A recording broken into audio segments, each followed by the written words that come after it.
जय हिंद। इस वीडियो में हम लोग दुनिया के दूसरे सबसे बड़े कॉन्टिनेंट अफ्रीका के बारे में बात करेंगे। अफ्रीका दुनिया का दूसरा सबसे बड़ा कॉन्टिनेंट यानी महाद्वीप है और पॉलिटिकली और फिजिकली भी ये बहुत ज़्यादा इम्पॉर्टेंट है। अफ्रीका को डार्क कॉन्टिनेंट भी कहा जाता है क्योंकि यहाँ पर बहुत ज़्यादा गरीबी और बहुत ज़्यादा पिछड़ापन है। तो इस वीडियो में हम लोग अफ्रीका के पॉलिटिकल मैप के बारे में स्टडी करेंगे और देखेंगे इसमें टोटल कितनी कंट्रीज़ हैं और उनकी लोकेशन कहाँ कहाँ पे है। तो यूनाइटेड नेशन के अनुसार अफ्रीका कॉन्टिनेंट में टोटल 54 कंट्रीज़ रजिस्टर्ड हैं। तो चलिए स्टार्ट करते हैं उन कंट्रीज़ की लोकेशन को। तो सबसे पहले हम लोग सहारा डेजर्ट की 12 कंट्रीज़ को देख लेते हैं। सबसे पहली Western Sahara, Morocco, Algeria, Tunisia, Libya, Egypt, Sudan, South Sudan भी उसी में ले लेते हैं हम लोग, और चाड, नाइजर, माली और मॉरिटेनिया। तो ये 12 तो हो गई सहारा डेजर्ट की कंट्री यानी सहारा मरुस्थल इन्हीं कंट्रीज़ में लाई करता है।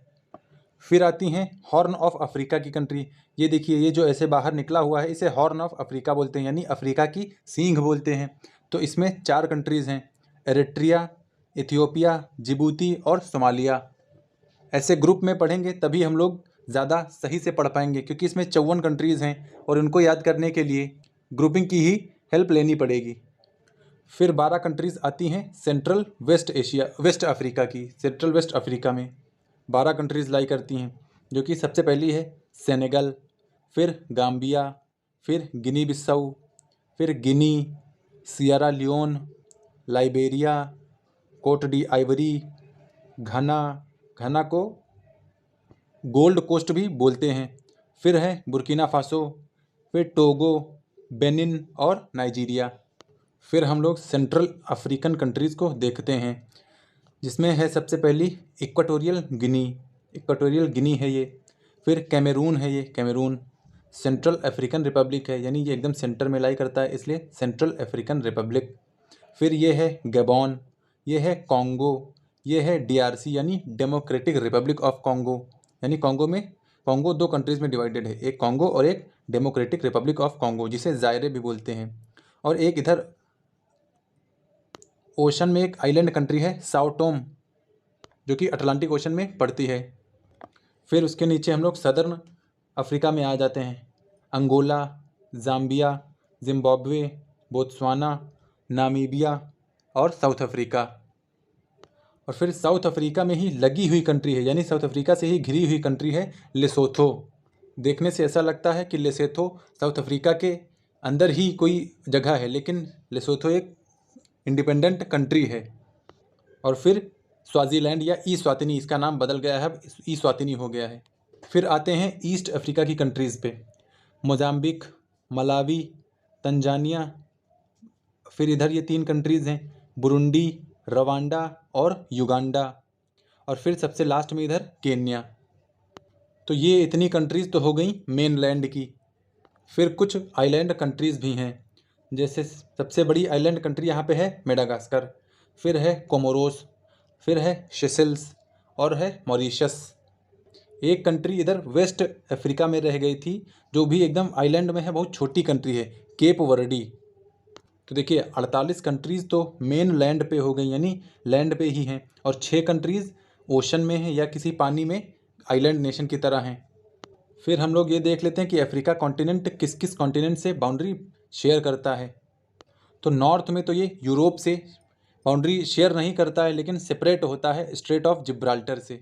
स्ट्रेट मतलब कि पानी का सकरा हिस्सा जो 2 लैंड बॉडीज़ को अलग करता हो और 2 वाटर बॉडीज़ को जोड़ता हो। तो देखिए ये है मेडिटेरेनियन सी और ये है नॉर्थ अटलांटिक ओशन। तो स्ट्रेट ऑफ जिब्राल्टर इन दोनों को कनेक्ट करता है। सबसे इम्पॉर्टेंट यहाँ का है मेडिटेरेनियन सी। और इजिप्ट में एक नहर है सुएज़ कैनल यानी सुएज़ नहर, यहीं से पूरी दुनिया का लगभग आधी दुनिया का यहीं से ट्रेड होता है। और नॉर्थ ईस्ट में ये रेड सी से सेपरेट होता है एशिया से। ये देखिए आपको सऊदी अरब, येमन और इजराइल जैसी कंट्रीज़ दिख रही होंगी। और ये चारों कंट्रीज़ तो हॉर्न ऑफ अफ्रीका में आती हैं। फिर अफ्रीका के ईस्ट में है इंडियन ओशन, और मेडागास्कर से मेनलैंड अलग होता है मोजाम्बिक चैनल से। साउथ में भी इंडियन ओशन है और साउथ वेस्ट में है साउथ अटलांटिक ओशियन, और इधर नॉर्थ वेस्ट में है नॉर्थ अटलांटिक ओशियन। और अफ्रीका एकमात्र ऐसा कॉन्टिनेंट है जहाँ से तीनों मेन या इम्पॉर्टेंट लैटिट्यूड्स पास होती हैं, जैसे equator 0 degree, Tropic of Cancer 23.5 degree north, और Tropic of Capricorn 23.5 degree south. तो ये इकलौता ऐसा कॉन्टिनेंट है जहाँ से ये तीनों लाइन पास होती हैं। और यहाँ की कॉन्गो रिवर इक्वेटर को 2 बार क्रॉस करती है, यानी इधर से आई फिर इधर से ऐसे आके यानी इक्वेटर को 2 बार क्रॉस करती है। और लिम्पोपो रिवर भी ट्रॉपिक ऑफ कैप्रिकॉन को 2 बार क्रॉस करती है। और इंडिया की माही रिवर ट्रॉपिक ऑफ कैंसर को 2 बार क्रॉस करती है।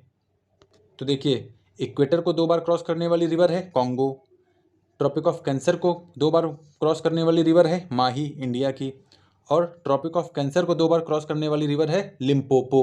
ये देखिए साउथ अफ्रीका, मोजाम्बिक और जिम्बाब्वे के बीच में बहती है। तो इस तरह से हम लोगों ने अफ्रीका को पॉलिटिकली पढ़ लिया है, उसकी टोटल कंट्रीज़ और उनकी लोकेशन देख ली हैं कि कहाँ कहाँ पर है। फिर नेक्स्ट वीडियो में हम लोग अफ्रीका के फिजिकल मैप के बारे में पढ़ेंगे, क्योंकि अफ्रीका फिजिकली भी बहुत ज़्यादा इम्पॉर्टेंट है, क्योंकि दुनिया की सबसे लंबी रिवर नाइल यहीं से पास होती है। यहाँ पे वॉल्केनिक माउंटेन माउंट किलिमंजारो भी है, लेक विक्टोरिया भी इसी कॉन्टिनेंट में पाई जाती है, साहेल रीजन भी यहीं पाया जाता है, सहारा डेजर्ट भी यहीं पाया जाता है। तो इसको हम लोग नेक्स्ट वीडियो में करेंगे। तो इस वीडियो में इतना ही। पढ़ते रहें, बढ़ते रहें। वीडियो देखने के लिए धन्यवाद।